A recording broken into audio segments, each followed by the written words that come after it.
newspaper is the same story. Wicked revolts against PDP. Then I have this one on the blueprint. Aftermath of PDP NEC meeting, IU survives, wicked boys, says next confident vote insulting. Then on the front page of the Daily Times, PDP NEC calls Wike's bluff, passes vote of confidence on IU. And lastly, on the Business Day newspaper, experts outline ways to unlock Africa's platform economy. Now, those are the headlines as contained in the newspapers today. For review this morning, I have with me our regular guest on the program, Alhaji Muritala Agbola. Alhaji, you are welcome to the program. Thank you for having me. Good morning, Nigerians, and to the Muslim brethren. Barakat Juma. Thank you very much. Now, let's start the review proper. And let's begin with the Punch newspaper. Queen Elizabeth's death at 96. World leaders paid tributes. Britain mourns. Charles becomes king. Oh yes. Every human being tastes death. Yeah. It came at a ripe age, 96. Yeah. God was magnanimous to her. And the good thing is that the succession took place without rank or without anything. A new successor, a king now. A lady went, that's the queen. Then a man, that's a king, has come in. We only hope and pray that he will live long. But the whole world have shown their sympathy. They have condoled with the British government, with the British people, that at long last, the queen has departed to the great beyond. But so be it, because every woman being will die. 70 years on the throne is quite a long age. So we thank God for her life. And I think we hope and pray that the successor will be able to achieve the remarkable things the queen did. All right. Now, I'm now moving to Daily Asset newspaper. The same story. UK Queen Elizabeth II dies at 96. Charles to be known as King Charles III.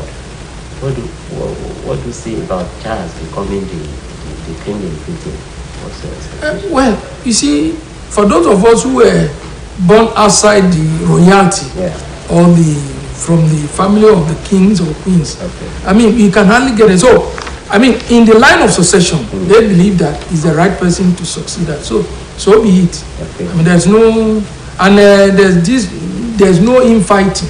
Successor has been known before the death. So immediately the queen died yesterday. The successor was announced. So that's a normal thing. Okay. Now, away from Queen Elizabeth, let's see the political story here. And I'm moving to the Daily Sun newspaper.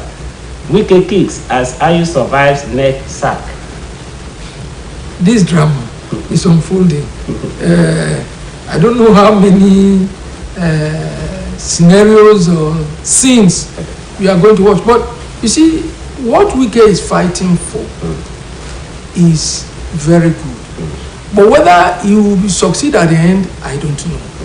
And I don't see him succeeding anyway, but he has made a point. He has been able to prove that even in politics, people can ask for fairness. What he's asking for is fairness. Although in politics too, people believe anything goes.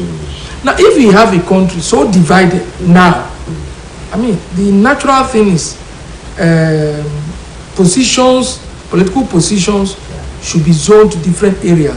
And PDP was known to have done that in the past. More so in this particular case, Dr. Ayo Yoche, who was my lecturer when I was in the university then, in the 80s, came out openly to say that if the presidential candidate emerges from the north, they will certainly step aside. Unfortunately, you see, power is very intoxicating. So the presidential candidate came from the north and never bothered even to say anything. Okay, yes, indeed, I promise.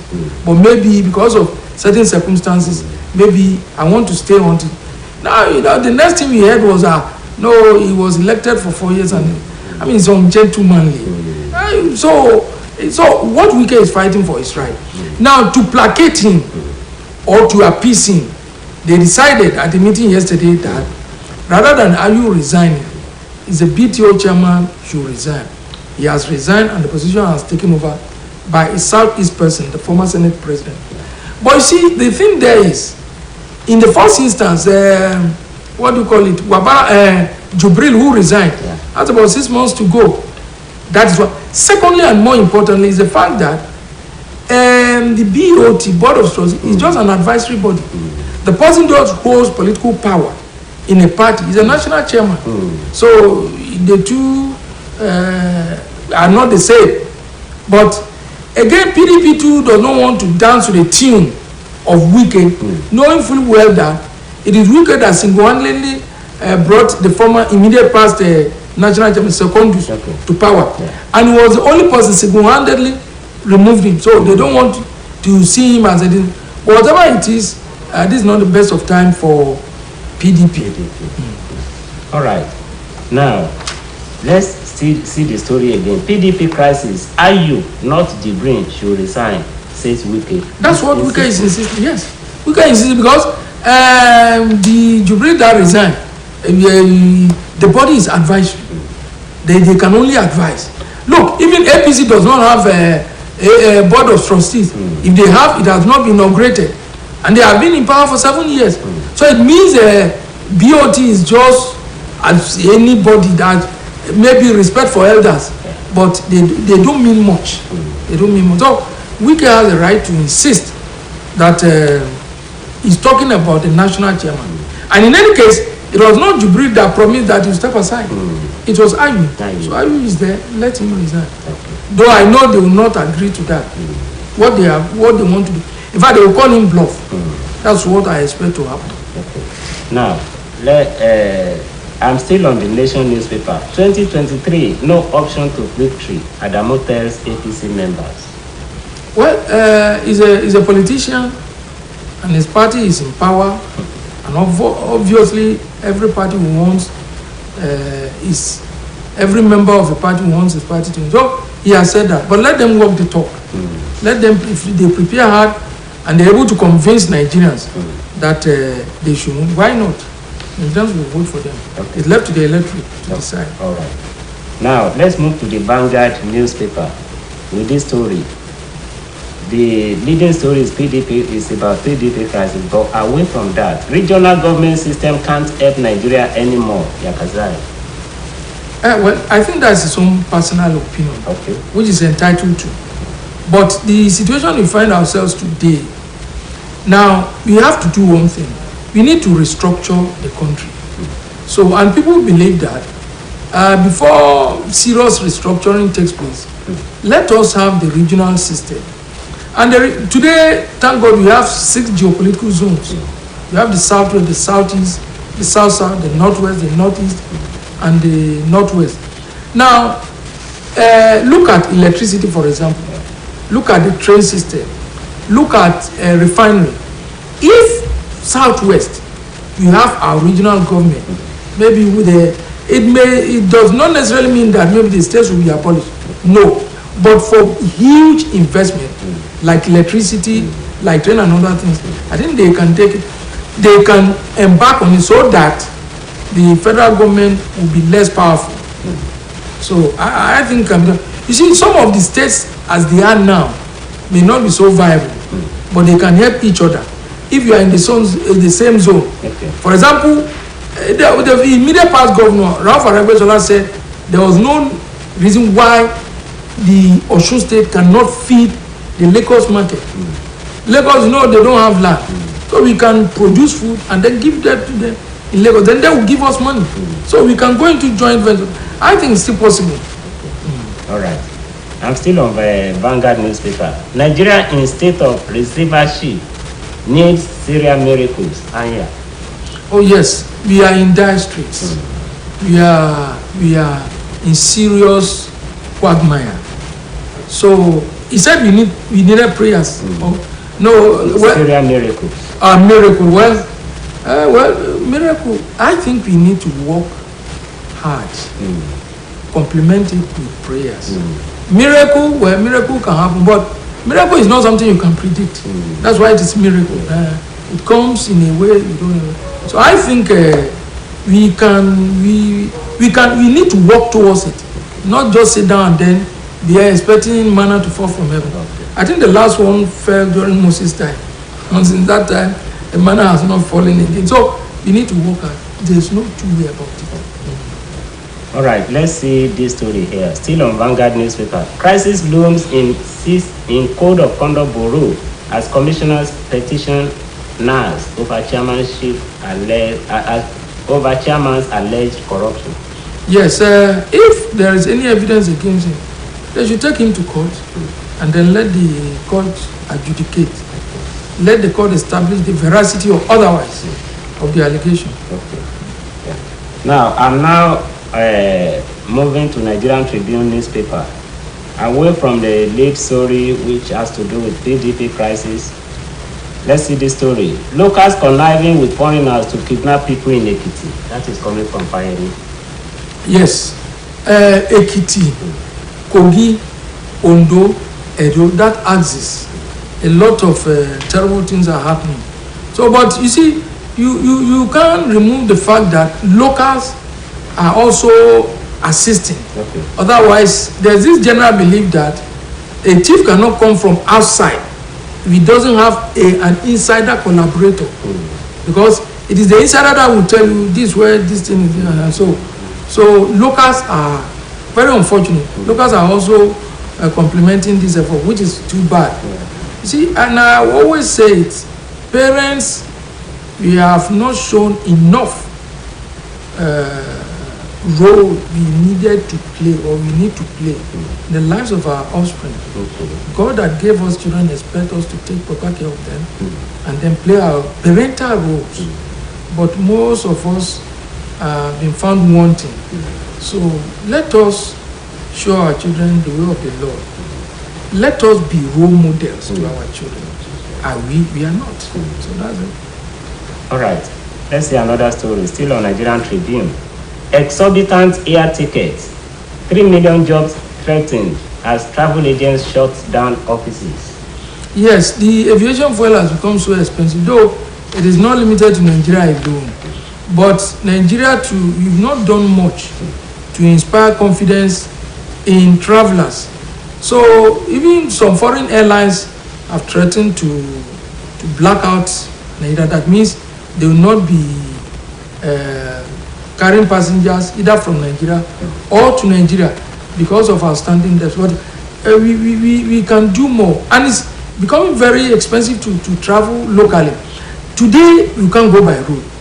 The air too is so expensive that people cannot. So how do we commute from one place to another? So that's why government has to do more in terms of security and in terms of now. If you have had functional refineries, maybe all this Jet A1 fuel we are talking about will have been so cheap for us, and we will have even exported it to other countries. But the government did not do it. Look at the situation we find ourselves. Too bad. Okay, let's move to the Point newspaper now. Away from the lead story, I have this one. Troops apprehend Boko Haram informant in Abuja. That is coming from defense headquarters. Oh, it's a major achievement. I think of late, the government is doing something. You see, sometimes we tend to over-criticize the government, yes. But when they do something good, we need to applaud, appreciate them. Okay. Yes, an informant. They went to his house and they collected some items. Fine. We want more of this so that the country will be at peace. Okay. Now, on the Daily Times newspaper now, let's have this story. Have faith in armed forces, Buhari tells Nigerians. Well, they are to protect us. When some of us are deep asleep and we are snoring, is that they are, if they do it. You see, Nigerians are appreciative people. If you are doing the right thing, people will appreciate you. But so far, not so good. People don't have enough confidence in what the army is doing. But of late, let's appreciate what they have done. They have made some remarkable successes, and we only hope and pray that it will continue. So for Buhari, well, I can't expect anything less from him. We have confidence. But if they are doing the right thing in the eyes of the people, we don't need anybody to tell us to have confidence in them. Now that they are improving, I pity them too, because the bandits, the terrorists they are facing are also armed with sophisticated weapons. Sometimes the military don't have, and they are understaffed. There's no room for holidays and all this, but all the same, you can only wish them the best. All right. Still, I'm on the Blueprint newspaper now. Northeast Development Commission seeks 31 trillion naira for Northeast Development Plan. Well, there's nothing bad about it. You consider what the bandits have done, the Boko Haram, Borno, Yobe, Adamawa, Gombe, Bauchi. They need development just like every other country too needs development. Yeah. You see, but this one is an urgent one. It's necessitated by the devastation, the massive devastation carried out by the Boko Haram. What they say, yes, they need it. Where can they get it? Where is the money coming from? So, okay, let's see this story on the Punch newspaper. Pengazan threatens 30-day shutdown. Nigeria risked 1.37 trillion naira loss. I hope they will be able to arrive at a amicable solution without them going on strike. Okay. Yeah, they are talking about theft, oil theft. And Nigerians believe that those who are stealing our oil are not the minnows. They are not the little ones. They are the major players. They are the people in government. Rightly or wrongly, let the government prove them wrong. So, but I think we can prevent another strike by Pengasan. Already as is on strike, the NMA are threatening to go on strike. If Pengasan should join it, then it will be a terrible thing. So I think the government have to meet them so that they can prevent the strike. All right. Troop rescue 3 Chibok girls, arrest terrorist informant. Oh, that's a good news. Chibok girls. Chibok girls happened 2014 under Jonathan. So, well, whatever they have gone through, we thank God for their lives, that they are rejoining their family. They have been in the bush for almost 8 years. Well, thank God, eventually they have been rescued. And we want more of that. Okay, all right. Let's see this story. Still on the Punch newspaper. Nigeria's monkeypox death toll highest in Africa. World Health Organization. Well, maybe because we have the highest population. But I think we can also prevent it. Or we can control, we can reduce it to a minimal level. We can. And we should be able to do that. Okay. Now, on the Daily Asset newspaper, I have this story. Federal government to punish airlines that sell tickets in dollars. You see, in the past, we have allowed certain things to go.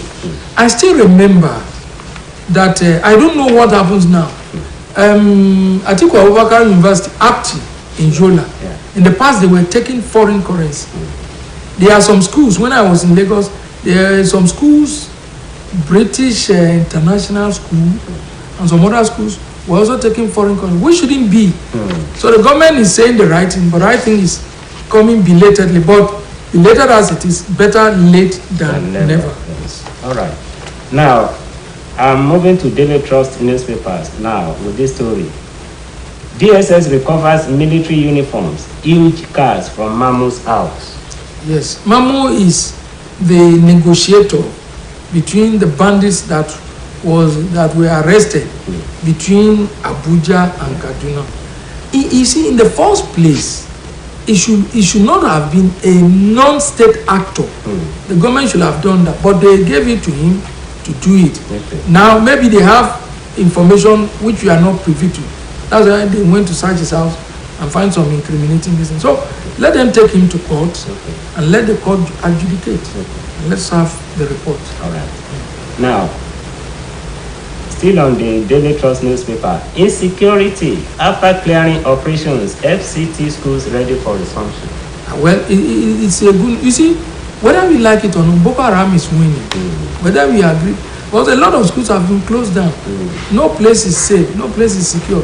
So if the government can do that and the poor students can resume, I think it's a good news. All right. Now, let's go to Business Day newspaper with this story before we round up. Experts outline ways to unlock Africa's platform economy. You see, God, the Lord has given us abundant resources, but we don't know how to use it. In spite of, you see, degree, professor, or job, it has not been helpful to us. We have resources. Oh God. If you bring a white man, a European, or an American to Nigerian economy, you will be amazed the level. So, if experts are coming up with ideas and people in government will accept it and then improve upon it, I think it will be better. Even in Osun State, besides gold, there are some other related minerals we can get. Tourism, we can generate a lot of money. The land is good. What do we want God to give us again? But yet, we are poor because we don't know how to use these resources to advance. People are rushing to Britain. What's the size of Britain? What's the resources Britain has? What? My brother, it's so sad. So sometimes I wonder, maybe it's our environment. I don't know. That is making us poor. But ordinarily, Nigeria is not a rich country, unfortunately. But people think we are potentially rich, but we are not rich. So sad. All right. Alhaji Muritala Bola, thank you for coming on the program today. Thank you for having me. Viewers at home, this is where we are going to call it quits for today. Monday is another edition of the program. Until then, bye-bye.